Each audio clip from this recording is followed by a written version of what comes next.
à toutes et à tous. J'aborde maintenant le second sujet, le second axe de notre émission. Et dans ce second axe, je voudrais simplement faire observer quelque chose de curieux que j'ai noté en faisant ma revue de presse tôt ce lundi matin. Je me suis rendu compte que les médias principaux de la France-Afrique, RFI, France 24, Le Monde, etc., étaient en train de tenter la réécriture. La réécriture de l'actualité politique africaine d'une manière assez curieuse. Cette réécriture consiste en fait à utiliser le concept de terrorisme pour désigner les États de la Confédération de l'Alliance des États du Sahel qui combattent le terrorisme. C'est-à-dire que ce qui se passe, c'est que insidieusement, la presse mainstream de la France-Afrique utilise désormais le concept de terreur pour nommer des régimes qui sont nés précisément de la volonté ardue des peuples africains à combattre le terrorisme. Le terrorisme qui a été imposé aux Africains à travers la grande attaque de la Libye en 2011 par la coalition de l'OTAN. On utilise désormais les concepts de terreur, de terrorisme, pour décrire l'action du gouvernement malien, l'action du gouvernement burkinabé, l'action du gouvernement du Niger. Au même moment, on assure une très large couverture médiatique aux actions posées par les groupes terroristes d'Al-Qaïda et l'État islamique. On assure une large communication aux leaders terroristes. On leur assure des unes, on leur assure des émissions de visibilité. Et on fait tout pour valoriser leurs actions, pour survaloriser leurs actions par rapport à celles des armées nationales en lutte contre le terrorisme au Sahel. C'est une opération dans laquelle j'ai pris la main dans le sac. RFI et Jeune Afrique. Je les ai pris la main dans le sac, eh bien, dans un article à la une de RFI, il est écrit « La terreur en ligne au Burkina Faso ». C'est publié le 3 octobre 2024, à 9h15. Et il est dit « C'est une enquête à lire dans Jeune Afrique ». Donc RFI commence en nous disant « C'est une enquête à lire dans Jeune Afrique ». Donc RFI nous informe que ils sont d'accord, ils sont dans un partage d'éléments communs avec Jeune Afrique. Une enquête sur ce groupe de partisans de la junte militaire au pouvoir, à Ouagadougou, un groupe qui agit par le biais d'Internet. Citation de l'enquête. Ils se font appeler les BRC pour Bataillon d'intervention rapide de la communication, nous apprend le site panafricain. Jeune Afrique apprend quelque chose à RFI, alors qu'il s'agit des mêmes médias au service de la France-Afrique, qui travaillent pour les mêmes renseignements généraux. Mais on continue. Mais quand leurs homologues de l'armée ont pour mission de lutter contre le terrorisme ou d'assurer la sécurité de grands convois logistiques, eux n'ont qu'un seul but, défendre le capitaine Ibrahim Traoré arrivé à la tête du Burkina Faso par la force, il y a tout juste 2 ans. Donc vous avez noté les mots pour décrire le capitaine Traoré. Premier mot, junte, le régime du capitaine Traoré c'est une junte. Deuxième mot, la force, c'est un pouvoir qui se justifie uniquement par la force. On continue. Très actifs sur les réseaux sociaux, pointe Jeune Afrique, ils menacent, invectivent et mettent à prix la tête de ceux qui osent afficher des positions, discordantes. Donc en fait, Ibrahim Traoré serait, nous dit RFI, à la tête d'un groupe de personnes qui menacent de tuer ceux qui critiquent le pouvoir burkinabé. Donc ça dit un groupe de terroristes. On continue. Si les militaires au pouvoir utilisent la force publique pour semer la terreur à Ouagadougou. Donc, pour RFI et Jeune Afrique, l'armée burkinabé est une armée terroriste. Elle sème la terreur contre le peuple burkinabé. On continue. Eux sévissent en ligne. Donc, en fait, pour RFI et Jeune Afrique, les internautes qui soutiennent le président Ibrahim Traoré, qui soutiennent le régime au pouvoir au Burkina Faso, sont des terroristes en ligne. C'est d'où le titre de l'article, la terreur en ligne. On continue. Et ils ont été partis. Alors, qu'est-ce qu'ils font? Assumant sans difficulté d'être un outil de propagande au service du régime. Et ils ont été particulièrement présents ces dernières semaines. Depuis que le massacre de Barsalogo, perpétré le 24 août, a paru fragiliser le président de la transition, dont la stratégie à ce jour-là a été brutalement questionnée, les BRC sont omniprésents, précise le site panafricain. Je vous rappelle que RFI, qui est un média d'État, rapporte le massacre terroriste au Ouagadougou sans citer les coupables de ce massacre. Le massacre de Barça Logo, perpétré le 24 août. RFI est muette. Jeune Afrique est muette sur qui a perpétré le massacre.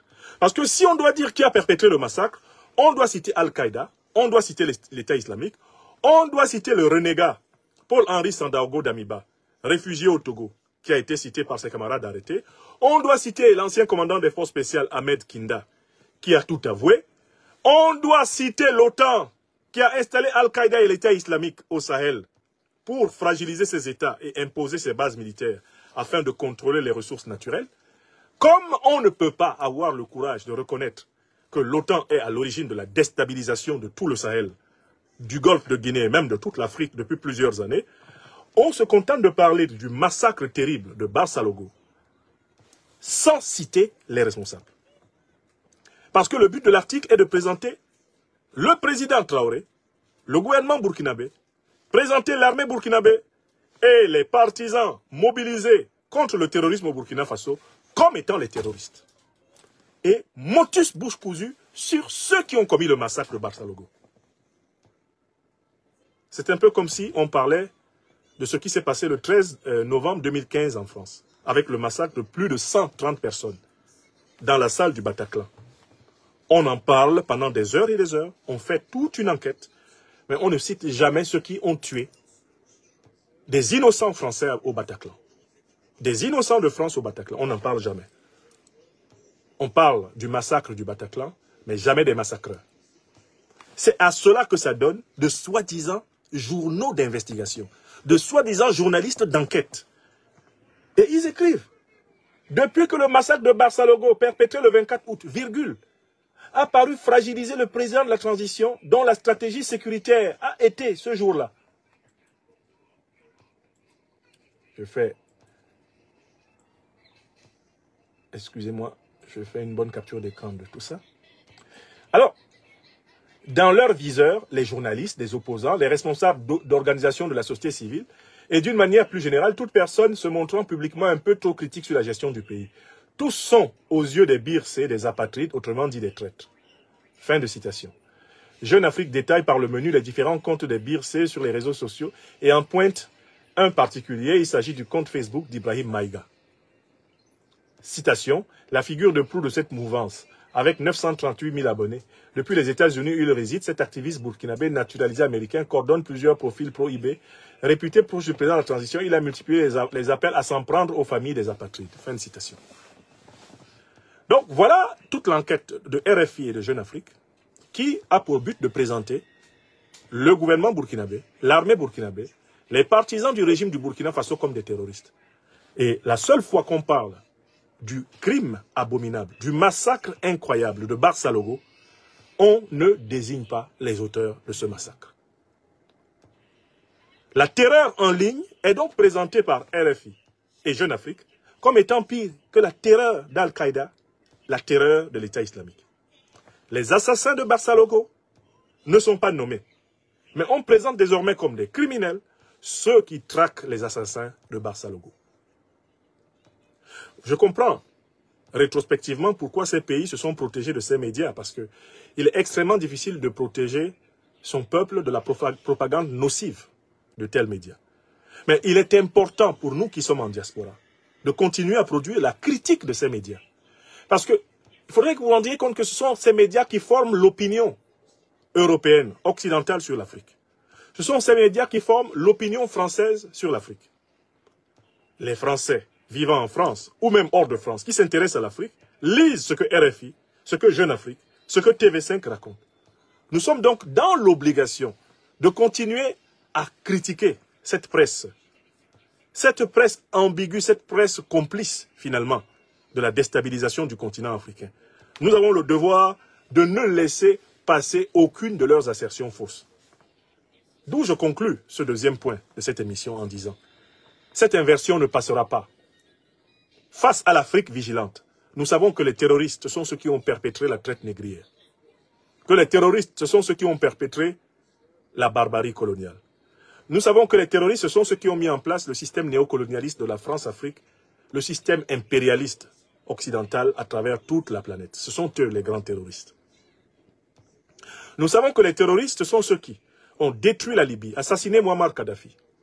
Et c'était la coalition de l'OTAN associée à Al-Qaïda et l'État islamique.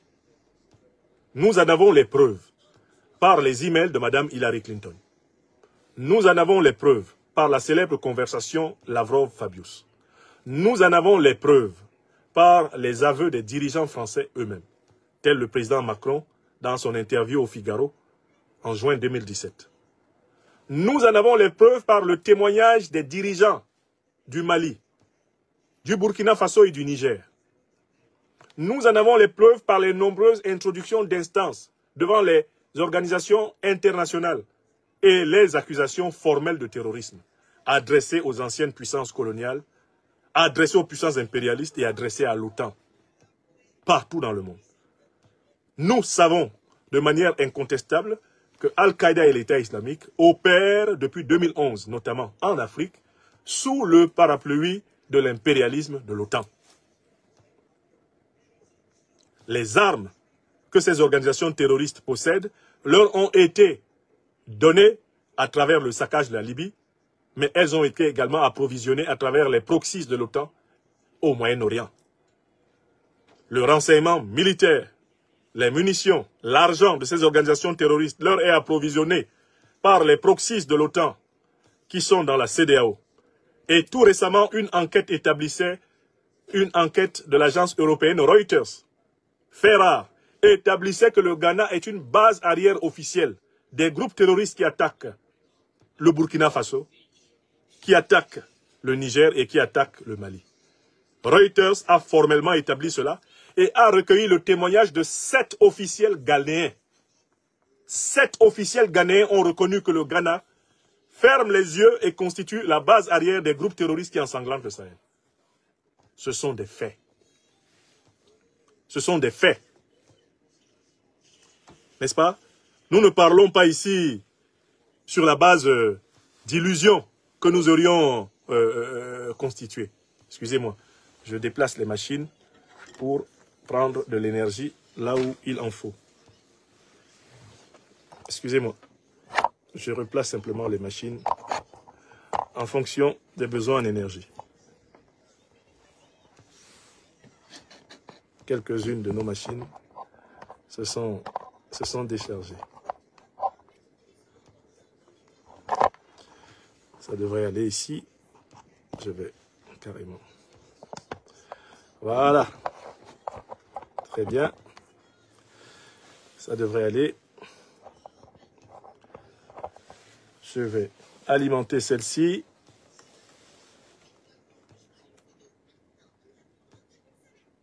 Parfois, la technique a besoin du renfort de la mécanique.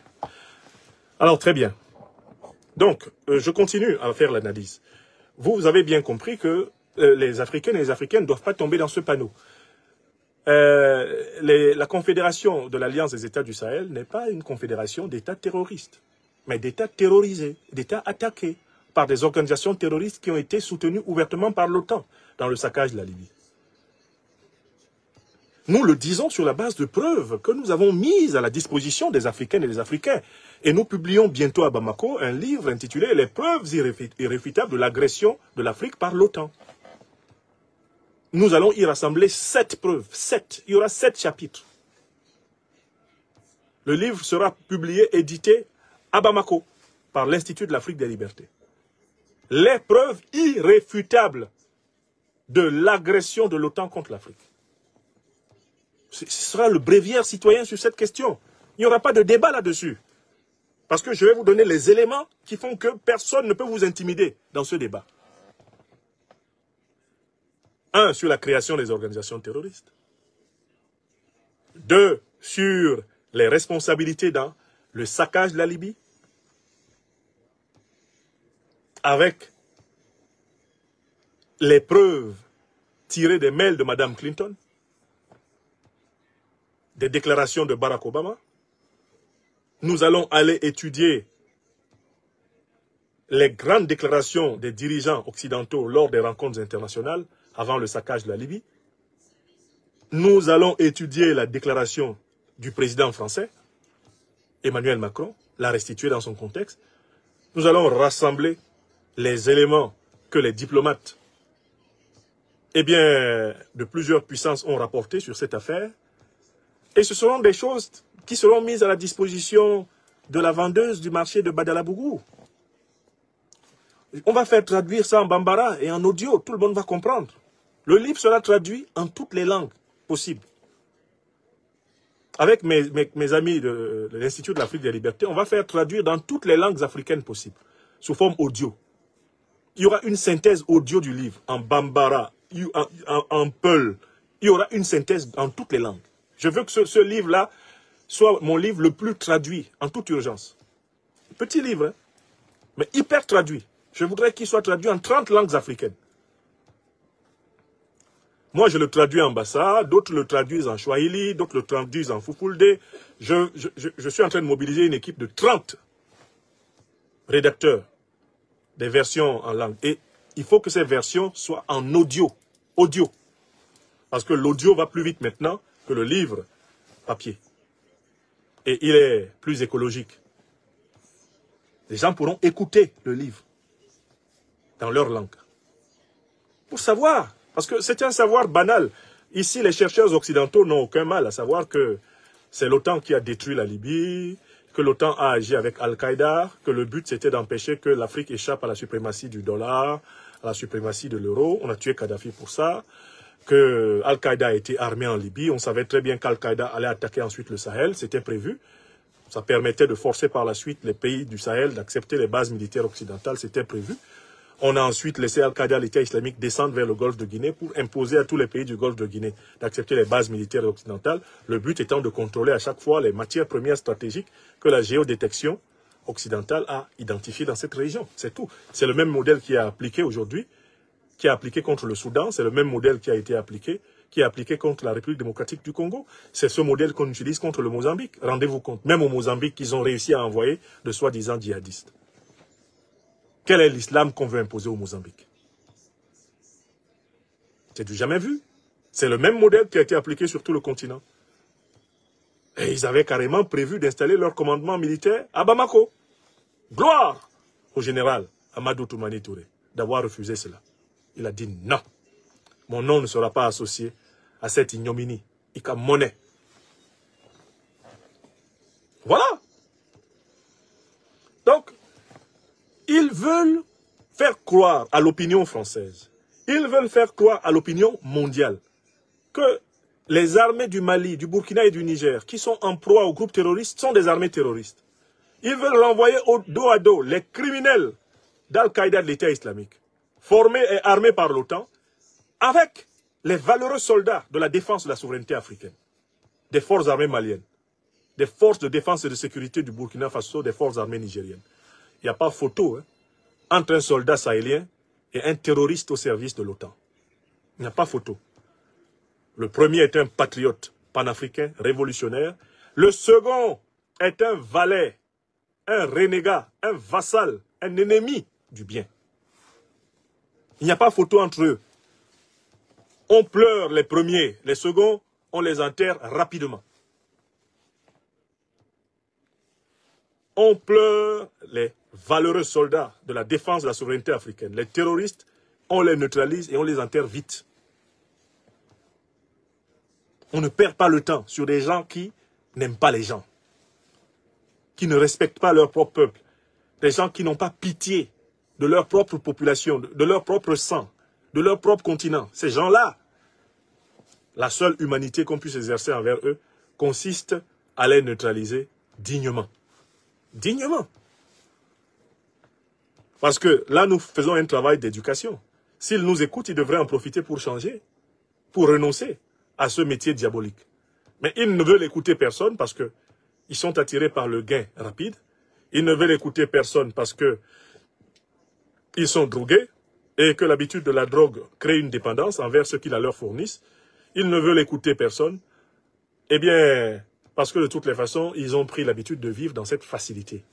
Tuer les gens, avoir de l'argent facile et avoir l'illusion d'avoir atteint le summum de sa vie. Donc, il est hors de question que nous laissions diaboliser les nobles défenseurs de la patrie africaine. Cela ne passera pas. Ce n'est pas passé là-bas. Ça ne doit pas passer ici en diaspora. Africaines, Africains des diasporas, ne laissons pas diaboliser les armées qui défendent nos patries. Ne laissons pas cela. Ne fermons pas les yeux quand on utilise des terminologies d'inversion. Nous sommes ici en diaspora. Nous sommes des citoyens parfois adoptifs des pays occidentaux. Nous payons les impôts. Nous avons le droit de protester quand on utilise nos impôts pour mentir à nos concitoyens. On utilise notre argent pour nous mentir. Moi, je paye des impôts ici en France. Donc j'ai le droit de dire à RFI, je ne paye pas des impôts pour que vous veniez mentir. Veniez tronquer la réalité. Je ne paye pas des impôts pour que vous veniez donner la primeur aux groupes terroristes sur les médias d'État. Je ne paye pas des impôts pour ça. On a le droit de le dire en tant que citoyen européen, citoyen français, citoyen américain. On a le droit. Et il faut le dire. Parce que si nous ne le disons pas, ça veut dire que nous sommes complices. Veuillez tout simplement vous abonner et activer la cloche de notification pour ne rien rater. Retrouvez KDV Africa sur YouTube, Facebook, TikTok.